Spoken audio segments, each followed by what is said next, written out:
लोकसभा चुनाव के नतीजे आने के बाद लोगों को दो पार्टियों से काफी उम्मीद थी। उनमें से पहली पार्टी थी चंद्रबाबू नायडू की टीडीपी और बिहार के सत्ता में स्थापित नीतीश कुमार की पार्टी जेडीयू। साल 2024 के लोकसभा चुनाव में इन दो पार्टियों ने ही अहम रोल निभाया और किंग मेकर की भूमिका अदा की, क्योंकि इस बार किसी भी गठबंधन को बहुमत हासिल नहीं हुआ था। अब ऐसे में इन दोनों पार्टियों ने सरकार बनाने के लिए एनडीए को समर्थन दिया और तीसरी बार केंद्र में पीएम मोदी के नेतृत्व वाली सरकार ने शपथ ली।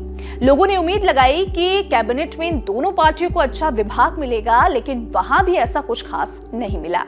जिसके बाद तमाम राजनीतिक पंडितों ने यह अंदाजा लगाना शुरू कर दिया कि इन दोनों पार्टियों ने केंद्र सरकार से उनके प्रदेश में विकास के लिए कुछ बड़ी डील की है और धीरे धीरे लोगों का यह अंदाजा सही भी साबित हो रहा है, जिसकी शुरुआत आंध्र प्रदेश से हो गई है।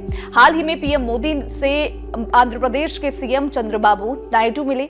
दोनों नेताओं की मुलाकात के अभी 5 ही दिन बीते हैं। इसी बीच केंद्र ने आंध्र प्रदेश में 60,000 करोड़ रुपए के निवेश से तेल रिफाइनरी और पेट्रोकेमिकल हब स्थापित करने की प्रमुख मांग को स्वीकार कर लिया है।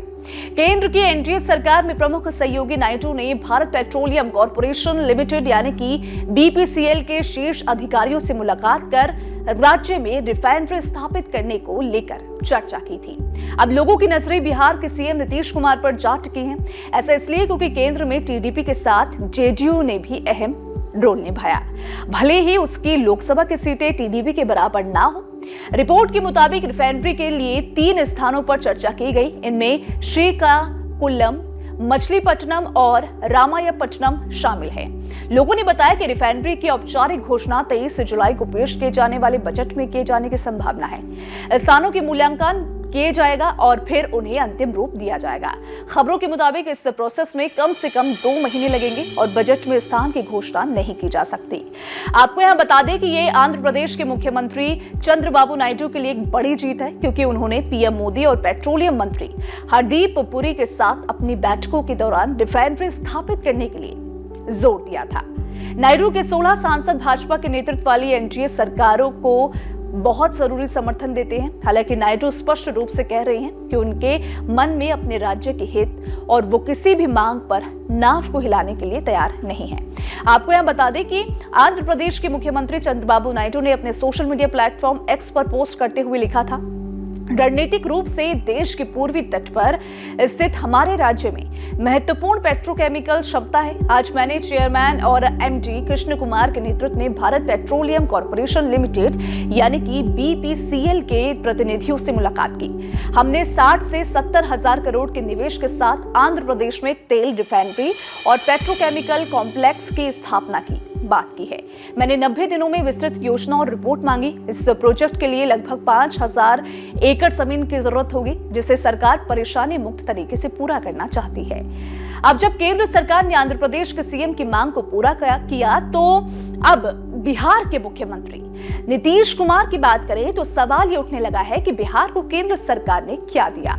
दरअसल बिहार के मुख्यमंत्री नीतीश कुमार की जनता दल यूनाइटेड यानी कि जेडीयू और चंद्रबाबू नायडू की तेलुगु देशम पार्टी यानी कि टीडीपी ने केंद्र में एनडीए की सरकार को समर्थन देने के एवज में अपने अपने राज्य के लिए विशेष दर्जा दिए जाने की भी मांग रखी थी।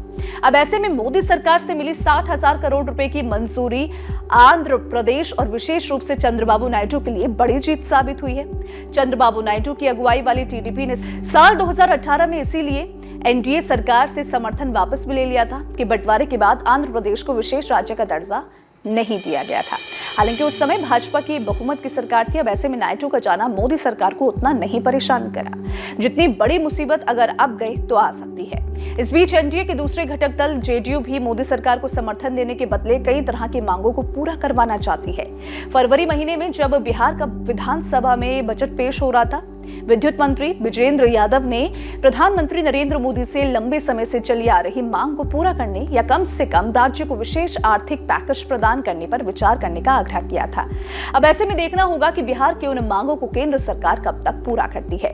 तो फिलहाल इस वीडियो में इतना ही। अगर आपको हमारे वीडियो पसंद आए तो वीडियो को लाइक और शेयर करना ना भूलें। साथ ही हमारे चैनल को सब्सक्राइब कर लें, बेल आइकन को प्रेस कर लें ताकि हर एक अपडेट सबसे पहले आप तक पहुंच सके। और खबरों की ताजा अपडेट के लिए न्यूज नेशन के इस क्यूआर कोड को आप स्कैन भी कर सकते हैं। धन्यवाद। न्यूज नेशन अब व्हाट्सएप पर खबरों की ताजा अपडेट के लिए न्यूज नेशन के इस क्यूआर कोड को स्कैन करें